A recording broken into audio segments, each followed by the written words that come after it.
and then if the stream sucks, which I know it will probably, um, I can still just like re-upload the video on YouTube without all the glitching and stuff like that. But I'll keep my eyes on the monitor here because I'm getting like yellow and red, so I don't know if like it's any good, and then like flashes of green. But I think it has something to do with my upload stream on my internet provider. It's been like really slow lately, the upload stream, but then my download stream is like super fast. It's like, I don't know, 20 to 30 megabytes per second, but then my upload stream is under 1 megabyte per second. So yeah, just kind of keeping an eye on it. Sorry if it does glitch out. Like I said, I'm gonna save the video. But let's go ahead and get into it. Yeah, like I was saying, these are like a handful of beats, maybe that I've been working on the past few days or whatever. I can play some old ones too. Just kind of revisit memory lane, I guess. Um, what's it called? Yeah, I'm not gonna really show the screen because I feel like I just talk too much just in general, um, which I'm doing right now. So we're just gonna listen to some stuff, and then I can maybe talk about it. But I'll try to keep an eye on the chat if I can answer some questions, and then yeah, and then we'll just play around.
Yeah.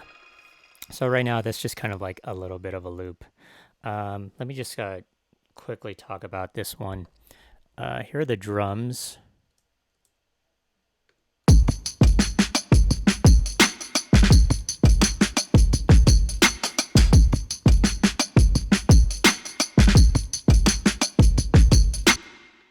Okay, and then this is kind of like the main sample. It's kind of like added effects and like it's kind of chopped up a little bit.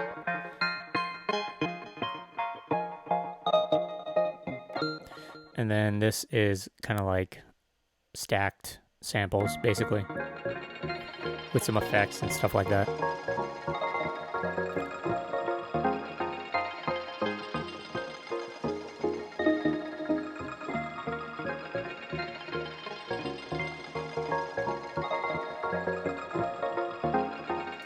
Yeah, and then this is just me playing the piano.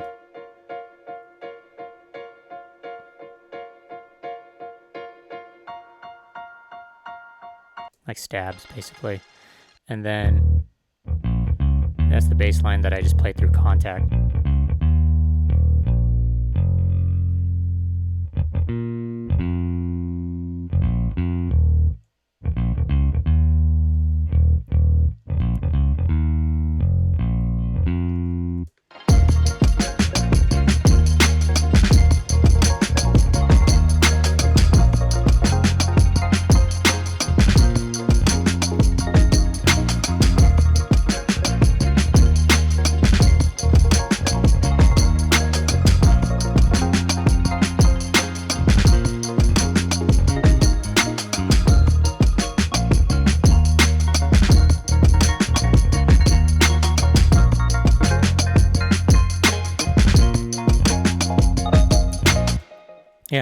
cool. I'm still working on that one. Um, yeah. I've been downloading a lot of like just sample packs as of lately, um, especially through or through Native Access. Um, um, I recently got the DJ Khalil sample pack through Native Instruments. Some other ones they have weird names, but are not weird, but I forgot the names. But they're done by like MSX audio, like my friends over there. I know Danny. It has Danny's like signature stuff on it. But I've been for the past like like 5 years, I've been purchasing a lot of sample packs, just supporting like local or fellow musicians and producers.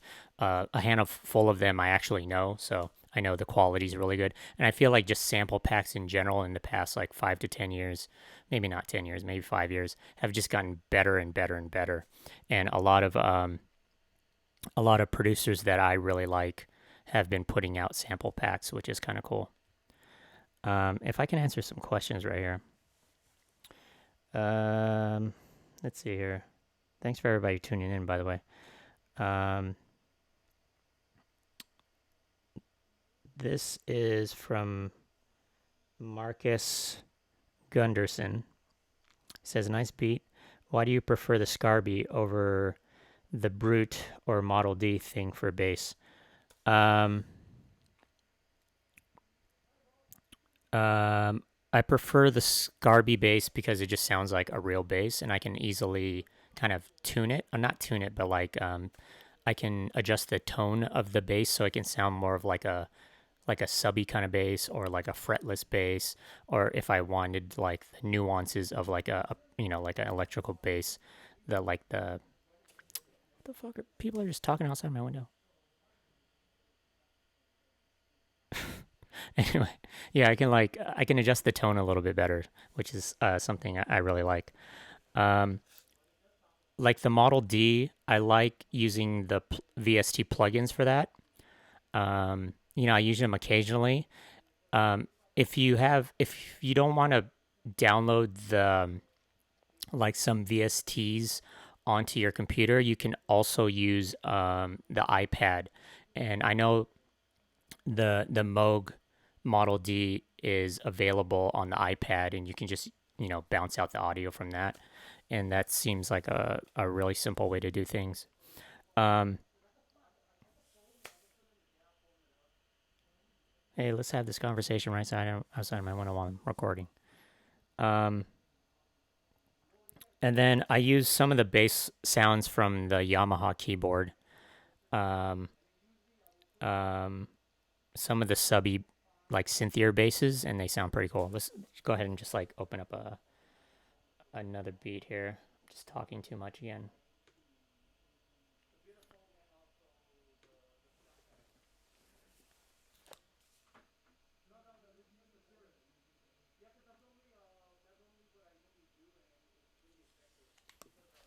Dude, like, what the fuck?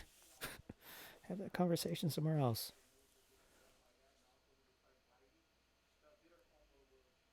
Sorry if you guys can hear that. Just like people are just having stupid conversations outside the window, especially when I'm like live streaming.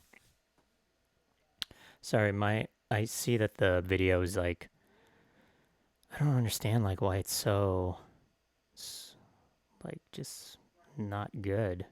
The upstream anyway. Let me go ahead and play these beats though.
Okay, yeah. So,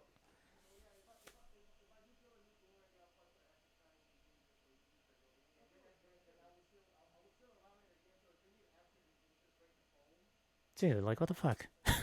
Have this conversation somewhere else.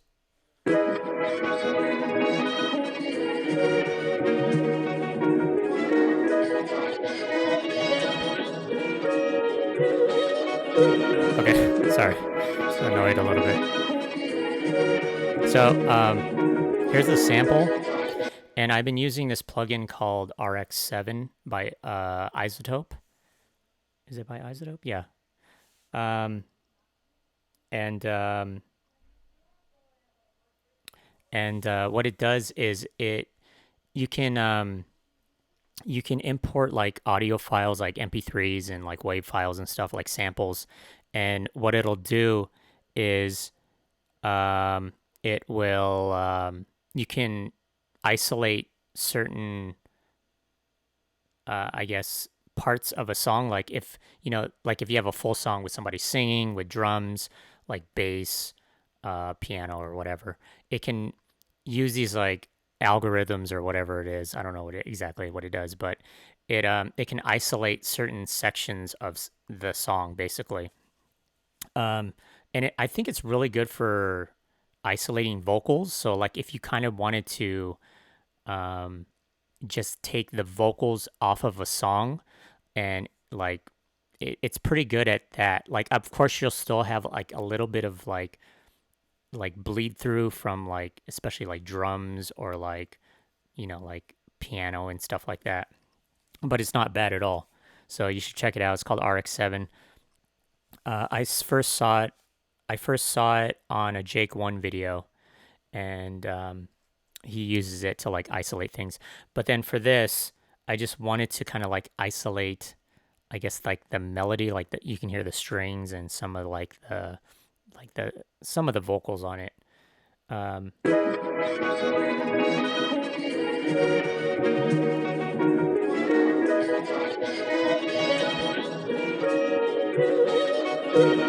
yeah, so I did a kind of a cool job. It's kind of sounds like the bit rate has kind of been reduced a lot. Like there's like it's like kind of like streaming from like a really low connection. That's what it sounds like.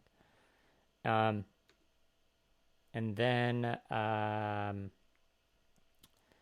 here, this is like the same song, but with just the vocals isolated. If you can hear it. When you hear what I've got to say, I'm sure you won't be able to turn your head away. I mean, you can kind of still hear like the hi-hat or the drums in the back, but it's not bad at all. Like I think it did a pretty good job at what's it called? At isolating those vocals. Okay, let's mute some stuff here. And let's play it out again. Here's that bass again.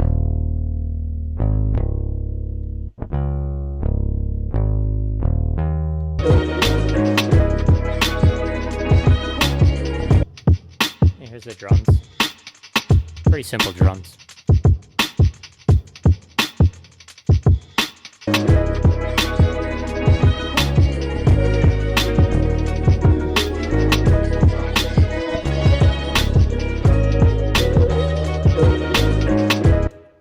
And then for the sample, one thing I actually like using within Ableton is this audio utility, because sometimes I'll be working with samples that have too much separation in the panning of the song. I mean, you can easily convert it to like a mono track, but I feel like that sometimes just makes the samples sound a little bit too lo-fi. And then the utility track, you can adjust like the spectrum, like the overall spread of the audio. So this is what it would sound like without the utility track. If you can hear it on headphones or speakers, where you can hear like the separated what's it called? The separated panning. I mean, if you have like really full drums and like stuff like that, it's fine. But for this particular beat, I wanted to kind of like center the sample overall.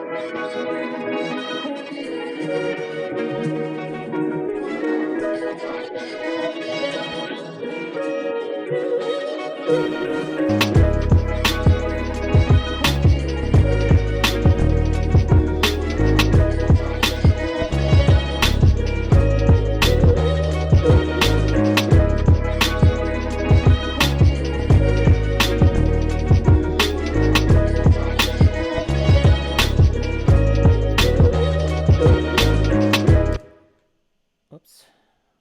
Yeah. The heck. Okay. But yeah, that's just like a loop I'm working on. I don't know exactly what I want to do with it because the drums are pretty simple in it. So yeah. Just going back to maybe some other questions here. Marcus Gunderson also asked, "Why don't I just get a real bass and then learn how to play it?" I did, I do have like like an electric bass, an Ibanez bass, but I just suck at playing the bass. Honestly, I've tried and I've tried. Honestly, I mean, I suck at playing the guitar, but it's nowhere as bad as me trying to play the bass. Okay. And then there was another question in here. It says, this is from Nicholas. I don't want to mispronounce your last name. Isley? It says, can you talk about some of your favorite pieces of gear you have there? I don't know if I have any like super favorites. I mean, my most used gear is probably this keyboard, the Yamaha MX49. The Ableton Push, you can do without it, honestly, but it makes like for me, it makes like chopping samples a little bit easier. But when I first got it, I used it like nonstop. I think like if you're an Ableton user for a really long time, and then you get a push, it's pretty amazing, honestly. Like, don't get me wrong, it's a really good piece of gear for Ableton, but I feel like using it outside of Ableton, like if you just wanted to use it as a general MIDI controller to trigger things and stuff, it kind of sucks. I would just say get a launch pad or something like that. And then, yeah, I don't know. And then like, like my modular stuff is like kind of like just an ongoing project. I'm waiting on like actually two new modules. Pamela's new workout is kind of like this multifunctional kind of generator kind of thing that I'm waiting on. And yeah, and then I'll do like a better video on the modular stuff. But yeah, nothing's like my super favorite on here, honestly. Maybe the computer. I know there was like a question on here about my computer, something like that.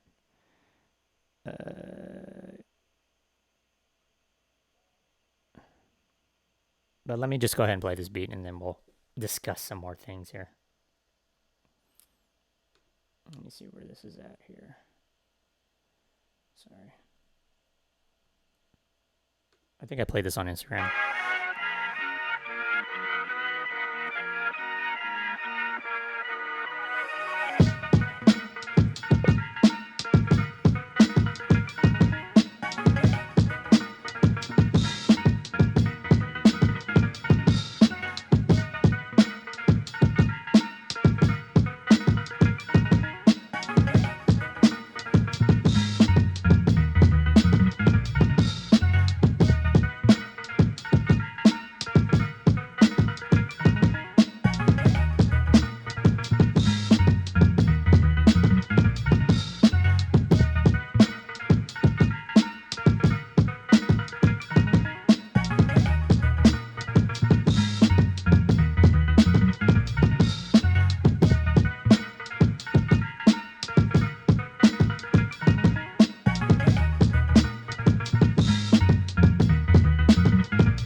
Yeah. So the drums are pretty simple. let's go here. It's just a drum break with some stack like percussion stuff. The main sample is this, with some effects and like kind of tweaking it. I still want to add some stuff onto this one, like some synth stuff, like kind of like just playing the keys all crazy. And then here's the bass line. It's just a filtered bass line, and then I just EQ'd it and just kind of mess with the transient stuff. So right now, this is very much a skeleton kind of beat.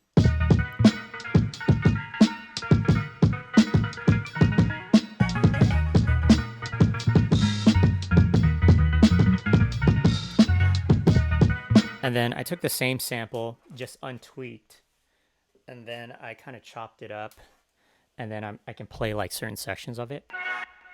Like so these are horns. And then just added delay and then just added a gate to the pad, so you know, like I can just kind of like, they wouldn't play all the way if when you pressed them. You have to hold them down.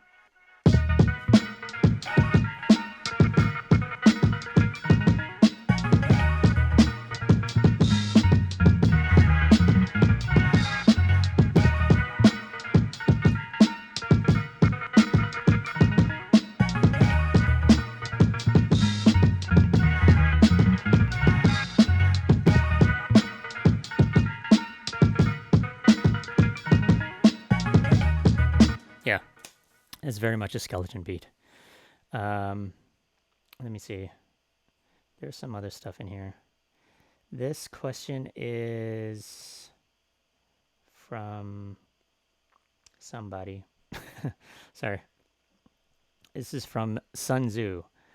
You seem to be pretty versatile with different software and hardware. Do you feel that going between different configurations keeps things fresh, or is there another motive for it? I kind of talked about this in one of my podcasts, and I think like producers and maybe DJs, and especially like people that are kind of like in the studio all the time, creative people in general, or you know, like engineers and stuff like that, we get bored really easy, and that comes to like, that applies for me with gear and like software and stuff like that. I kind of want to try out new things. Um, yeah, I just kind of hop back and forth because sometimes you know, with Ableton, I'm just kind of like stuck on a computer and I'm just kind of like sitting there like a cyborg, like a drone or whatever. And it sometimes it can be less kind of like interesting because there's no like interaction with, you know, like turning knobs and stuff like that. That's why the modular stuff I think is cool, because most of the stuff I don't really use Ableton too often when I do the modular stuff. Like I might just bounce out the audio, but for the most part, I keep it like pretty hardware based, meaning like where I'll have a hardware sequencer like the Digitact or the MPC Live, or even one of the modules, using it as the main clock and like kind of triggering drums and stuff like that, rather than have depending on software to do all that stuff. And you know, like I feel like I kind of get into the zone when I do the modular stuff. Like I kind of like messing around with things and, you know, like kind of discovering new sounds in a sort. And it's not so like you're just focused on like one screen for everything. Okay, let's continue this conversation. I feel like the people are coming out from over there and then continuing the conversation like over here. It's like, what? And then, you know, like the MPC, even though it's pretty much like a computer in a box, um, it's a different way of like, um, you know, working for the most part. You know, like Ableton has its own workflow, the modular stuff has its own workflow, and then MPC has its own workflow. So everything's kind of different. And then, yeah, you know, just me, just wanting to learn new things, especially even with like software stuff. Like I'll come across like some new VST or something like that, or some new kind of like sample pack or whatever it is, and it'll keep me kind of interested in using software. and then it'll come to a time where I'm just like over it, and then I'll just move over to something else. Um, what was I gonna say now before that chime? I forgot. Let's go ahead and open up another beat here. But yeah, like I said, I'm still kind of working on these things. And same with the OP1, it's like a different kind of workflow. The OPZ is a different workflow from the OP1. It just kind of gives me a lot of options. I'm lucky enough to that I can say that I have a bunch of different options to kind of mess around with music. Um, I know there's like a handful of like young producers who only have like a computer or a laptop at home, and that's all they can make beats on. So I'm very fortunate in that aspect, but I keep coming back to the computer. I feel like my best beats are made in Ableton. So, yeah. Okay, let's go ahead. This one's I just started last night, but we can listen to it. I mean, it's still very rough.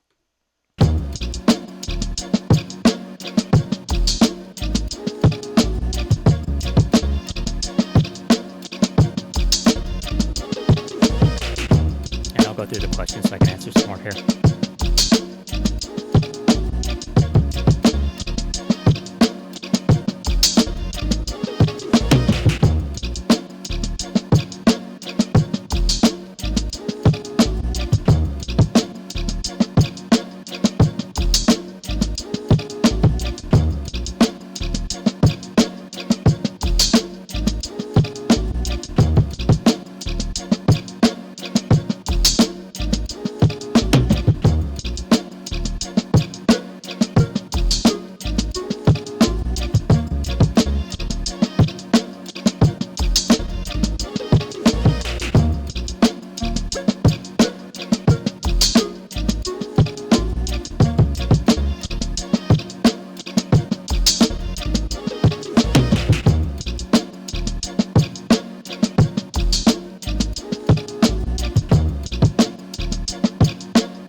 Yeah. So I'll just quickly go through this. This is drums. It's just a drum break. And then here's the sample with some effects and like kind of like chopping it up a little bit. In the bass line as well. Yeah. And then this is from Contact. It's just like a lo-fi kind of synth with some effects.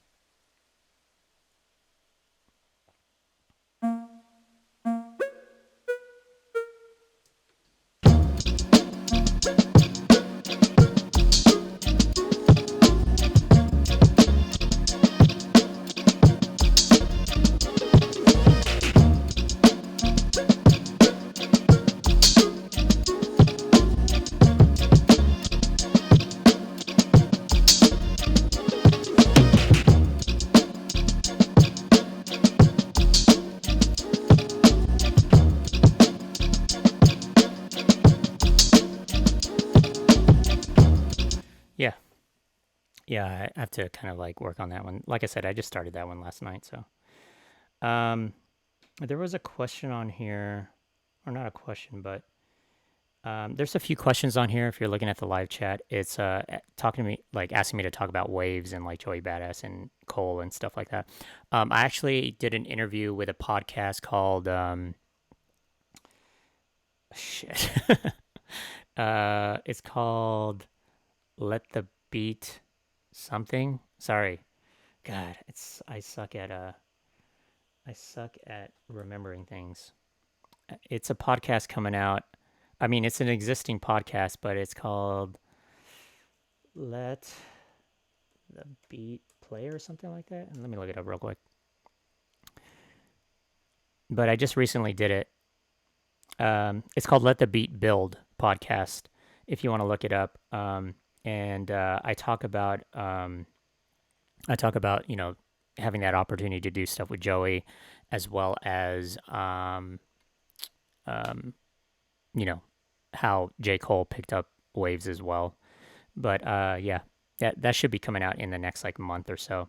I don't want to kind of ruin the whole story because I kind of go in depth about it. Um, what's it called? And speaking of Joey, me and Joey, I know Joey's been on that show on USA called Mr. Robot, and as an actor, and his music's being played. But we also licensed some music with that show for their new season coming out, and yeah, you'll hear the track "On and On" Mr. Robot in the next season. So that's kind of cool. Um, what's there was something else in here. Somebody asked. Okay, Harvey Birdman asked. Or he's said he's been using the MPC and want to switch to a computer, and he says I'll have to check out Ableton. Um, if you're already using maybe one of the newer MPCs, I would suggest actually downloading or purchasing the MPC software. If you're using one of the old MPCs, um, it might be hard to kind of like link that up, but MPC Live, the MPC X, and the MPC One, they all kind of integrate with the software really well, the MPC software really well, as well as those controllers. They have the MPC Touch, the MPC Studio. They have two versions of the MPC Studio. That silver one, which I think is ugly, and then the black one, which I think looks decent. But if you're used to the old style of MPC layout, like the old LCD screen, what's cool about the MPC software is it gives you an option to have that old layout. So even if you're used to that old style of making beats on the MPC, you can use the MPC software and still have that kind of like that old look, I guess. Because when I was using the MPC Renaissance, that linked up with the software and like integrating it and whatever. But I think it's like pretty much the same. Like when I was making beats on the MPC Renaissance, and using the software, like I didn't even have to look at the computer screen. I can just use the little LCD screen on the MPC Renaissance, and it was almost like making a beat on the MPC. So look into the MPC software if you're um, if you're if you're coming from like an older MPC. The switch over is, I mean, of course, there's still like a learning curve, so you're still gonna have to learn some aspects of software, but using the MPC software isn't too bad, especially jumping from like being an older MPC user. Let's see, there was something else in here. I forgot. I don't know. Maybe we can play some old beats that I haven't. Can you close down?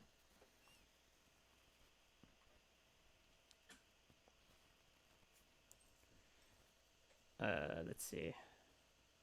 Yeah, he says he has the MPC 5000. That's pretty old. I mean, it's not super old, but that's the big monster. But yeah, check out the MPC software. Let's try to like just look for some old ass beats on here. Maybe I can play some and then just be like, what the hell was I thinking?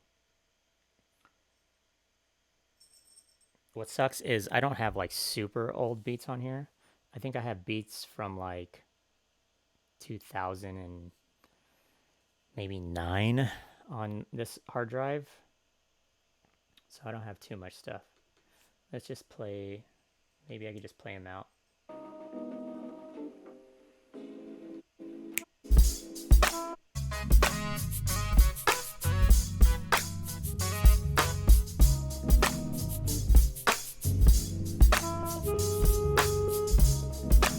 I use this sample like way too much.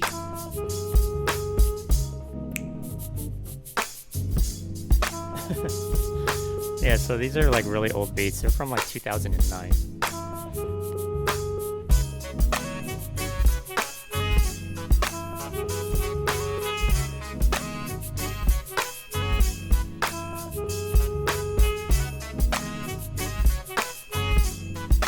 Yeah, that's just like, there's way too much going on there. I'm playing the saxophone in it. I'm playing like a cassava shaker thing. I'm playing a synth over it, and then the drums are just like way too crazy. I think some of these are all right.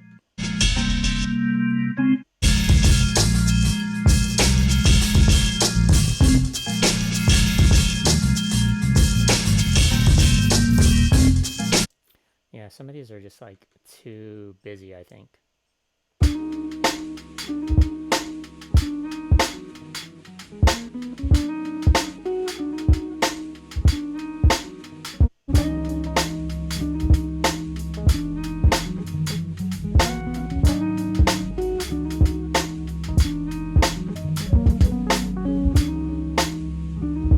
See, the sample's okay, but the drums kind of like suck.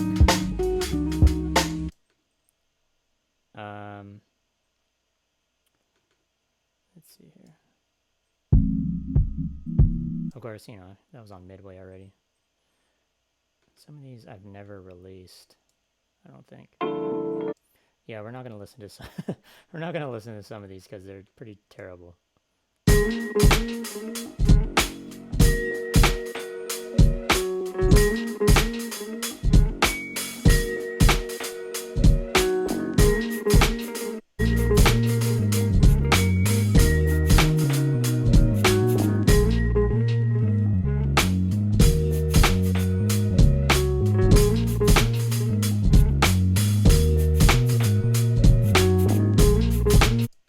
Yeesh.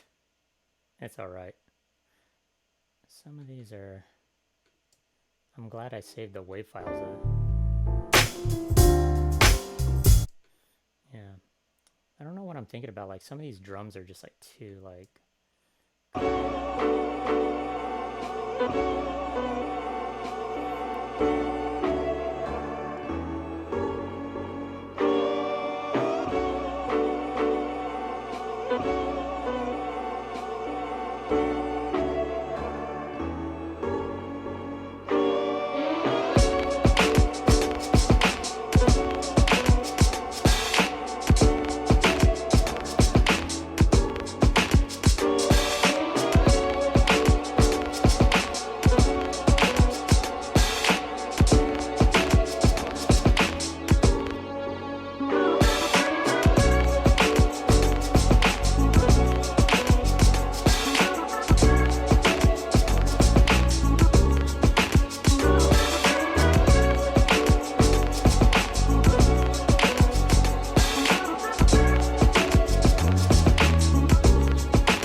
Yeah. I think I sent that one to somebody a while back. Let's see here. Let's play some really shitty ones.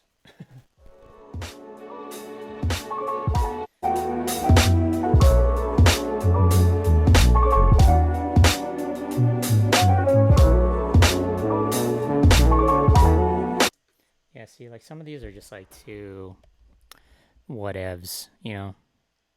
They're okay. They're not like terrible, but they're not great.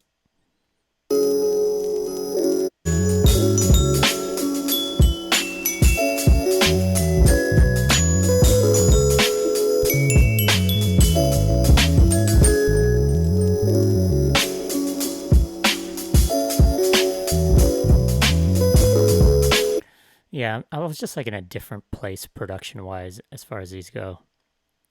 That's why I'm like, I don't really want to visit too many of them. Maybe some that aren't like too bad. Oh, that was already on an album. What are we at time wise though? I'll try to just at least reach an hour. We're on like 40 minutes right now, so let me let's see here. There's a bunch of crap in here. I feel like while I'm going down these files and then reading the names of the tracks, I'm like, okay, it's just gradually getting better. Let's see what this one is.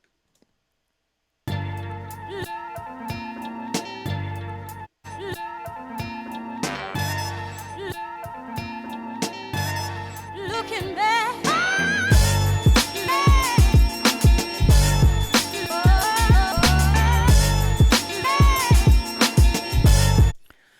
Yeah, see, I feel like the drums are just terrible.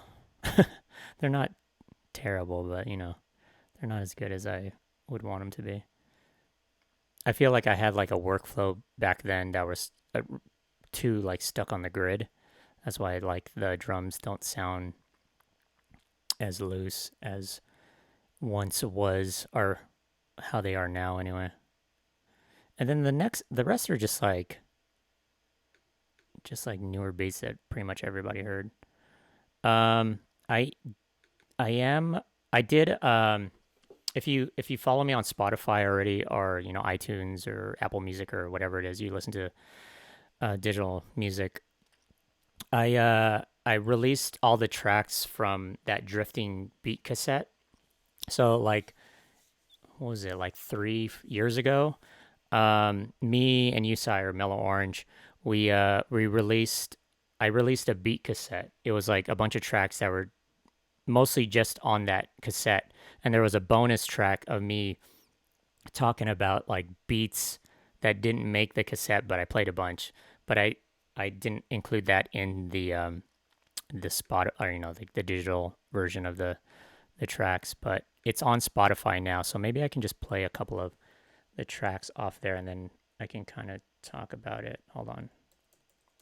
Hopefully they're on this hard drive.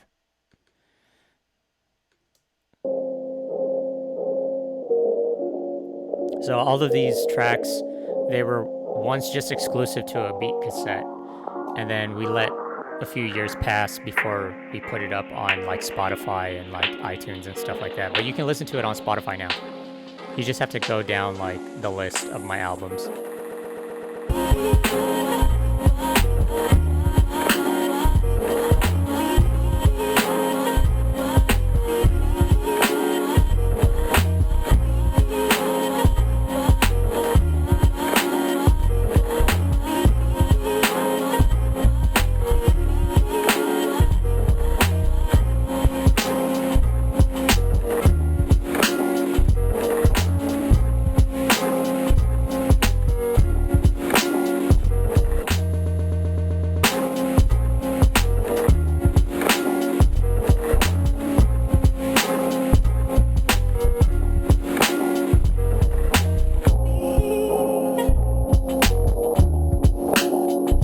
Yeah, that was one of them.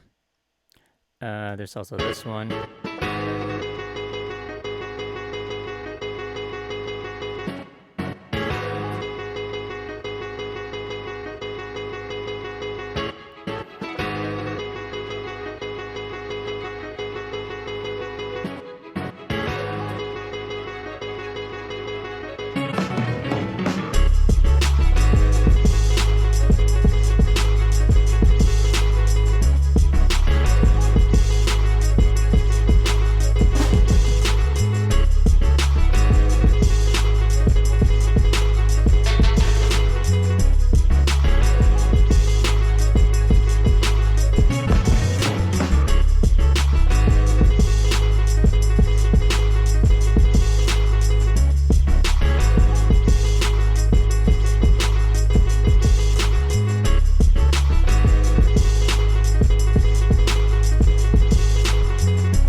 This one's on there. I kind of like this track.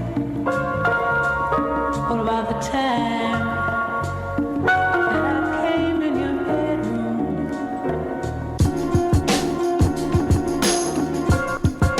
Oh, what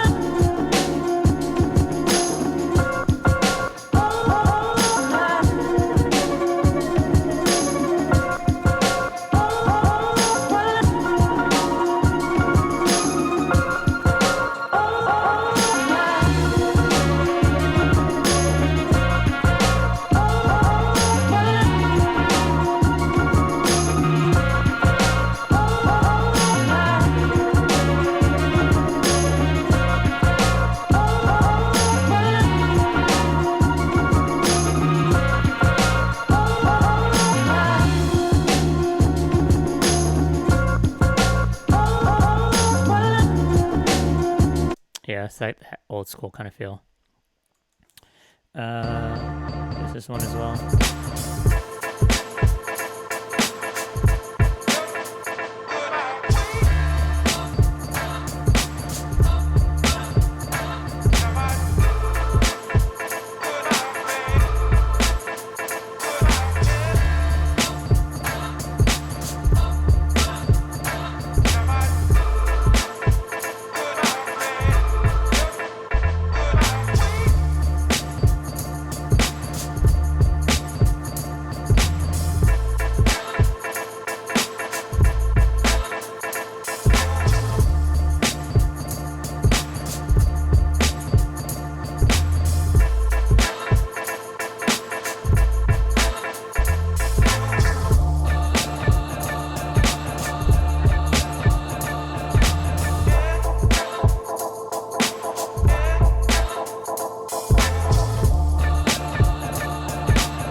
Yeah. Let me just kind of go through these real quick.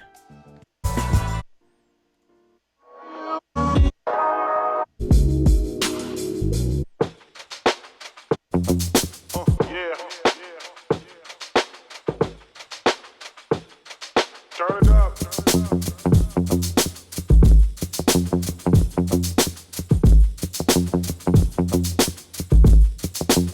Yeah.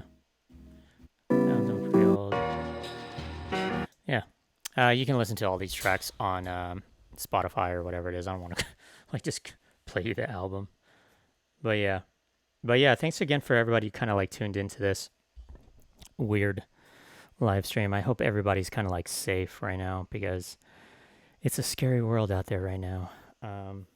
Hope everybody has like supplies and stuff like that. I know people kind of are going a little bit crazy staying at home and whatever it is. I mean, I'm used to kind of being at home and working on stuff, but for those that have had to work at home, I think the majority of people, and then like there's a handful of people out there, more than a handful, but that have lost their jobs, and been a lot of cutbacks and stuff like that for like companies, and even like like some stores and stuff. They don't even know if they're gonna be able to reopen their doors and stuff like that. So it's kind of like a sad time for the world just in general. Um, but hopefully I'll be able to kind of like do these live streams just so you kind of get you guys through the day and maybe help you out a little bit if you're like a fellow producer or whatever. Um, there was a few questions on here regarding like where's the new sample pack and stuff. I mean, I still have the one through Loopmasters, but I actually have another sample pack that wasn't like my name wasn't really on it, and it's called I don't even I don't even know what it's called. Hold on, I'll look it up for you guys real quick. But you can find it on Loopmasters, and you can find it on a few. But it's the company is called Raw Cuts. Um, hold on, let me go onto Loopmasters real quick. I don't know the name of the things that I make. Hold on, I'll get it to you real quick. Hopefully, it's under my name.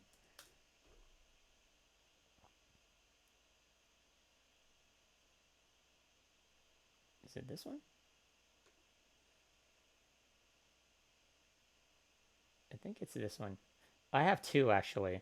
So if you go into loopmasters.com, um, this one was from Niche Audio. It's this company that I worked with. The guy was originally, I believe, he was in Berlin, but I think he's in the UK now. But um, the sample pack is called Organic Hip Hop Grooves. That's kind of like a whatever. But if you just search my name in Loopmasters, it'll come up. But it's basically 15 kits that are like MPC style kits or like machine style kits. So you can purchase and download it. and then you can open up Machine, and the kits will be already laid out in 16 pads and stuff. There are a bunch of like one shots um, and stuff like that. And even if you have an MPC, you can download the kits and then just kind of program them into each pad um, accordingly, and it'll be like good for you. Because the way they kind of like set it up, or we had it set up, is for like MPC style of making beats or Machine, pretty much. So there's that one. That one's fairly new. That came out like last year. I know I didn't really like plug it too much, but it's available. Um, and then I actually helped Audiobox,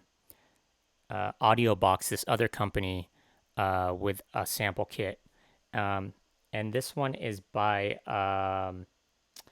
Young Fire. And then I helped them with some of their drums. But if you just search Freddie Joachim in Loopmasters, this will come up. It's called Elements, and I helped with some of it. It's more like trappier, lo-fi kind of stuff, most of the melodic stuff. But then I helped out with some of the drums on there. But yeah, those are. I think it might be available on other platforms as well. I know there's a bunch of like other sample platforms other than Loopmaster. There's like Splice and you know, drum, the drum broker or whatever it is. And I think it's available on all of those. Organic hip hop grooves, if you already have like an MPC Live or MPC, something like that, it actually might be available through the Akai expansion pack store, but I'm not too sure on that. Don't quote me on that. But yeah, I already have the one I did with Loopmasters like a few years ago, the organic hip hop grooves, and then I helped out with the drums on this Elements one from Audiobox. But yeah, those are my existing sample packs, and then I'm trying to. It's a lot of work, honestly. Even these smaller sample packs, um, it's a lot of work for me, especially because I'm not a musician. Like me, when I play keys, I have to figure out like creative ways of how to make like stuff people can actually use. Like it's all me. You can't really like you can't sample basically when you make sample packs. It has to be all like new stuff. Um, I really like using my friends' kind of sample packs because they're all like talented musicians and stuff like that. And I'm able to use that stuff because what they do with making sample packs, it's not really about like making um, like kicks and snares and then like chords or anything like that. It's not really about that. I think it's more about completing like full on compositions, like especially like loops and stuff like that, and then bouncing out all of those elements so it can become like, individual samples. So it's not really about making individual like one shots or anything like that. It's more about creating like songs and then just breaking down those songs. And I feel like other companies are really good at that, like Soul Surplus and, like I said, MSX and a handful of other people. I purchased stuff from like I said, I just downloaded the DJ Khalil sample pack through Native Instruments, and I always purchase Beat Butch's stuff because I really like his drums and the samples that he uses. But yeah, I'm gonna cut it here. If I wasn't able to answer any of your questions, if I'm sorry about that. Let me just go back to the very top here. Um, but thanks for all the kind words and everything. Uh, I'm actually going to re-upload this stream because I know like the video was probably choppy. I kind of skipped through parts because my upload stream kind of sucks. So I'll save the recording of this and I'll just re-upload it so you guys can watch it a little bit later if you just tuned in now. Let me see if there's any other questions I can answer before we cut here. None? I don't know.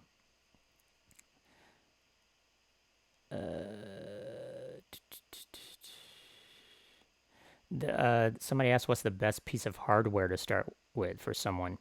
And that just depends, honestly. I don't think there's any kind of like best one or like one you should start with. If I could give some advice, if you're coming from software getting into hardware, or you're just starting off just in general making music, is I know you can't do it right now at this particular moment in time, but I would suggest either ordering it and then playing with it, and if it's something that you don't like, have the option to return it. Or if you have like a local kind of like music store, like Guitar Center, Sam Ash, whatever, actually going to the store and playing with the piece of hardware before you commit to buying it. Because I know like some pieces of hardware are really expensive, or like they're not cheap.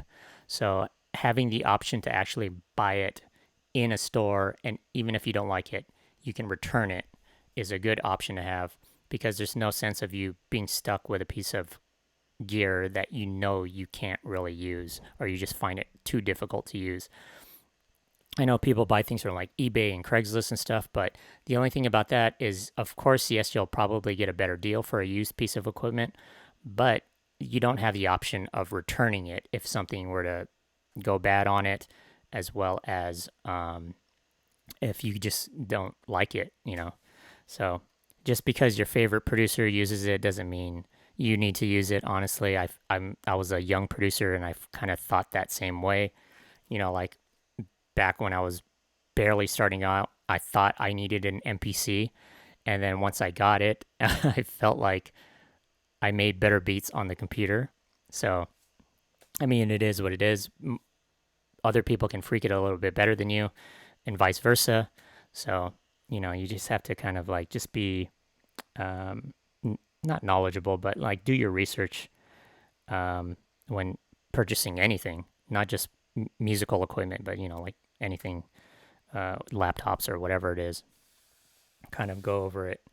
But yeah, thanks again for tuning in. It's getting way too hot in here. I'll upload this stream. All right, guys, peace.